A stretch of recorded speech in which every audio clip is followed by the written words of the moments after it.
Scorpio, welcome to your February horoscope. My name is Adeana. I'm an intuitive astrologer.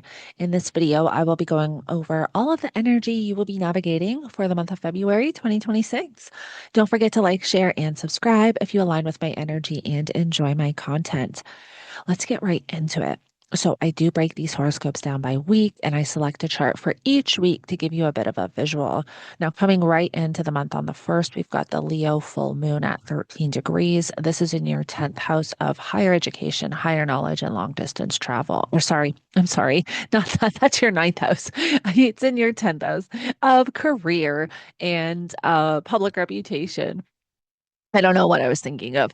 The 10th house of your career and public reputation. And now, so this is actually going to be the last lunation in Leo that's not an eclipse. Um, the next, we have the nodes entering Leo and Aquarius in July. And then, so all the new moons and full moons in Leo and Aquarius going forward will be either a lunar eclipse or a solar eclipse, which are going to trigger some massive changes in these areas of life. Make sure you check out the 2026 horoscope because I kind of get into some of that. But I will also be posting a separate video going into the nodes in Leo and Aquarius and what that can bring for each sign. However, if there is something that you've been navigating around your career the last 6 months, it could come to a culmination at this point of the full moon in Leo. And I also feel too that this is the month where we're really going to get an idea of what the changes are going to be for the next 2 years in these areas of life. So we do just want to move through the month of February with some more awareness as to what's coming in, whether it is conversations we're having, things that are showing up that we're having to address, stuff like that. On the 3rd, we've got Uranus stationing direct, which is in your 7th house of relationships and one-on-one connections. Now, again, this might be felt more collectively than individually. If there is anything around relationships and one-on-one connections you've been navigating the last year, I would say there might be an activation with that station, or even Uranus being the modern ruler of your 4th house of home, family, property, and real estate. And also too, because at this point Uranus is kind of dispositing all of this energy in Aquarius. Um, this could just trigger some more change around maybe anything you've been navigating the last year. On the 5th, we'll have Mercury forming a square to Uranus. So Mercury is currently in Aquarius in your 4th house of home, family, property, and real estate. Uranus being in your 7th house, I mean, this could trigger some type of like important conversation you need to have within a partnership or a relationship or even business partner. This can show up as 2, Mercury is the ruler of your 11th house and the ruler of your 8th. So if there's anything around friendships you've been navigating, which is a possibility because you've had the nodes in these areas of life. You've had the South Node in your 11th house of friends and friendships and social groups, which the South Node can actually bring friends back from the past, or there tends to be a lot more faded energy around friendships during this time. I mean, this could just be something sudden or something kind of happening, a conversation or information around friendships or a conversation or even something coming in around your partner's finances because Mercury rules that 8th house of partners' finances and money coming in from outside resources. Also loans, debts, taxes, and inheritance, that's all in the 8th house too. Or even psychological healing and transformation is in the 8th house. There might be even something kind of unexpected around that you're having to navigate, like maybe a bill you forgot to pay, something around some debt or a loan. That can definitely be a thing. On the 6th, we've got Mercury entering Pisces.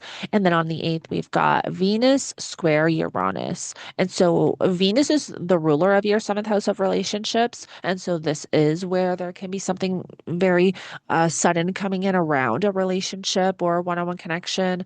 Um, Venus also rules your 12th house of self-sabotage, things, people, places that are hidden. The 12th house is also karmic, past lives. So, mm, yeah, I mean, there could be something triggered here where um you're having to just kind of pull away. And also, too, because the fourth house is one of the private houses. So the fourth house is what you're doing kind of behind the scenes. Like the 12th house is, yes, behind the scenes too. But the fourth house is like what you do after you go home and shut the door. Like this is your public life. This is your private life. And so there may even be something triggered around that or something triggered where you feel like you have to kind of pull away for a little bit. And then the second week of February, on the 10th, we've got Venus entering Pisces. So as we move through the month, a lot of this energy in your fourth house of home and family is going to shift into your fifth house of children, creativity, your hobbies, your interests, what you do for fun. And you've had the North Node there since January 2025. So there's been some type of a new direction that you've been moving into. I also say that dating is in the fifth house, like one-on-one relationships are in the seventh, but like just dating and getting to know people that can be in the fifth too, because romance is in the fifth and how you express romance and approach, romance just in general. So on the 11th, we're going to have Mercury enter shadow, and this is when Mercury reaches the degree point that Mercury is going to retrograde back to. So this is when we want to start paying attention to what is showing up for us around conversations, information, thoughts, because this is going to give us an idea of what we will be reevaluating and addressing at the time of the Mercury retrograde. So Mercury retrograde is going to be in that fifth house of children and creativity and passion, romance, hobbies, interests. So there is something in this area that you are reevaluating. Also, too, Mercury rules the eighth and the 11th house. So there might be something you're having to reevaluate or address around your partner's finances or money coming in from outside resources or debt, taxes, inheritance, loans, those types of things. On the 12th, we've got Mercury forming a conjunction to the North Node. I like when the planets form a conjunction to the nodes, especially the North Node, because this can be quite insightful. There can be something coming in that may seem insignificant in the moment, but can kind of help us down the road in some weird way, whether it's a conversation or something that we hear or somebody that we just run into that we end up running back into down the road and they have this amazing opportunity. Like I've seen this happen so many times, especially with the nodes. So it is a day you just want to pay close attention to. Like Mercury forming a conjunction to the North Node can be like an important conversation or just receiving some type of important information. On the 13th, we have Saturn entering Aries. And so Aries is in your sixth house of work, health, and daily routine. So make sure you check out that forecast where I get into all this Neptune Saturn energy. But this is a reset and a rebirth for all of us in our own way. This is taking place in your sixth house of work, health, and daily routine. So Saturn now being in Aries can make you more responsible about your health.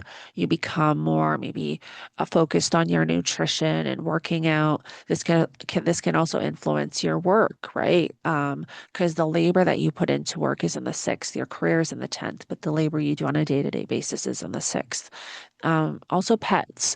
Now, Saturn also rules your third house of community and neighbors and neighborhood and local travel, vehicles. And so that area of life is also going to be influenced by Saturn and Aries. And Saturn, not necessarily being, Saturn doesn't like to be in Aries. So Saturn's at fallen Aries. So we can experience limitation and challenge in this area of life as well, which I get into that in that other forecast if you want to watch the Saturn-Neptune forecast I have on the channel. Then we get to the third week of February. On the 16th, we've got the Sun forming a square to Uranus and Mercury forming a trine to Jupiter. And so the Sun square Uranus can be, I always say like this can trigger an anxiety or something with the nervous system that we just want to be mindful of. It won't be everybody, but some people do experience this. Also, this is where we could see maybe a possible weather event. I think this month's going to be really interesting around weather, storms, hydro outages. I think it's going to be kind of a thing this month. There might be something around relationships you're having to navigate. Mercury forming a trine to Jupiter. This is where you can have some type of really insightful conversation or receive some supportive information. I think that there could be something that maybe you're processing a little bit better at this point because that Jupiter energy is retrograde, which makes it become a little bit internalized. So if there's anything that you've been sitting with and just like trying to process, this is where it can get a little bit easier. This is where you can start to kind of feel a shift take place. On the 17th, we've got our solar eclipse in Aquarius at 28 degrees. And so this is going to be the first eclipse in this area of life to initiate the massive change that's going to take place around home, family, property, and real estate. So you definitely want to pay attention again this month too, a few weeks before this eclipse, a few weeks after, because that's where we can see what those changes are going to be when we even though the nodes are not in Leo and Aquarius yet, when we have these early eclipses in these areas of life, this really kind of shows us what the 2 years is going to look like with the nodes in these areas of life. And then on that day, we also have Venus conjunct the North Node, which again can be just something very insightful or powerful coming in that might seem insignificant in the moment, but that you can use down the road. On the 18th, we've got the Sun entering Pisces. On the 20th, we've got the Saturn-Neptune conjunction. And so, again, that's like a rebirth, a reset we're all going through. For you, it's in that sixth house of work, health, and daily routine, and even pets. So, there can be something activated again, too. Like we're already kind of in that energy. We are going to feel a shift one way or another. Mars being in your fourth house at this point, like, there could be something showing up around family or your home you're having to navigate. Um, we want to remember too that the Mars transits are going to feel a little bit different now that Mars is dispositing that Neptune Saturn energy. I think we could even see something around the weather too at this time. And also, you want to check your own Mars placement as well. And then on the 22nd, we've got Venus trine Jupiter. So we've got both benefic planets forming a trine, bringing in some really beautiful support, which I kind of like because it's this supportive energy in a mix of chaos. Venus is in your fifth house of creativity, a romance, and children, forming a trine to Jupiter retrograde. Again, I really feel like this is just another shift going on internally with something you've been processing. And whether it's that you get some support from a friend or there's just some type of support coming in, or yeah, I feel like there could be like a really positive shift here. Again, and this can also too have to do with children. If you have children, there might be something around children showing up at this time. And then we get to the fourth week of February, and on the 25th, we've got Mercury stationing retrograde in Pisces. So there is something that you are reevaluating in this area of life around kids, children, and creative pursuits. Romance, your hobbies, your interests. Again, what has shown up the last few weeks prior, because that's going to give you an idea of what you will be reevaluating at the time of the Mercury retrograde. Then on the 27th, we've got the Sun conjunct North Node and Mars square Uranus. So we do want to pay attention to when the Sun forms a conjunction to the North Node, because this is where there can really be some positive insight. The lunar nodes, like I love when all the planets conjunct to the nodes, but when the Sun and the Moon conjunct to the lunar nodes, it can be really powerful. And the Moon does twice a month. The Sun only does twice a year. But this is really powerful insight and something to help guide you through whatever it is you've been navigating in this area of life the last year. So, again, sometimes it seems insignificant in the moment, but down the road, it can be quite significant. So, you do want to pay attention on that day to what's showing up. And then we have the Mars square to Uranus. And also, Mars is your co-ruler. So you feel what Mars is doing a lot more so than the other signs, you and Aries. And so you will be one of the signs that does feel that Saturn-Neptune energy more powerfully, not necessarily when it has to do with outward events, but I even feel like just a shift and how you process things, if that makes sense. So when we have the Mars square to Uranus, I think we're going to have another powerful storm, power outage. I think this could be something around the weather. I think this can be something around riots, people coming together for sovereignty things, beliefs. This is happening Mars will be in your fourth house. So this could have to do with something going on within the home or family or relationships because it is that kind of fourth and seventh house. So yeah, just a day too to be mindful. Mars is also the ruler of your sixth, so it could have to do with something around health or pets, work. Um, yeah, you may feel a little anxious on this day.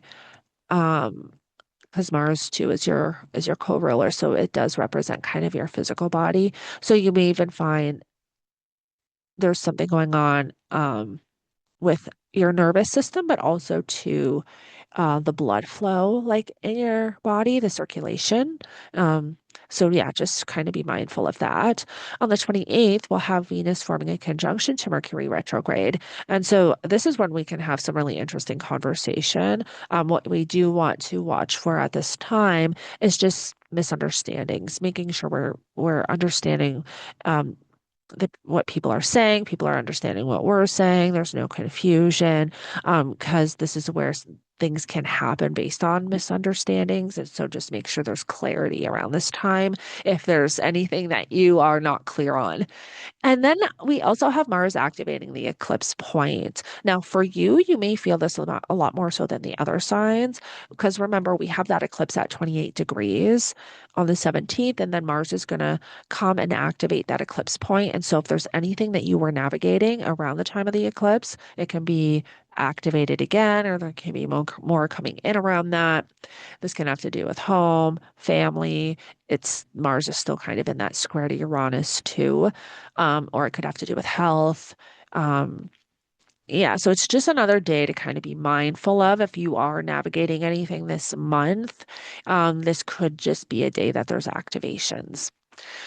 Okay, Scorpio. Well, I hope this helps you navigate the energy for February. Make sure you like, share, and subscribe if you align with my energy and enjoy my content. And I will connect with you in the next one.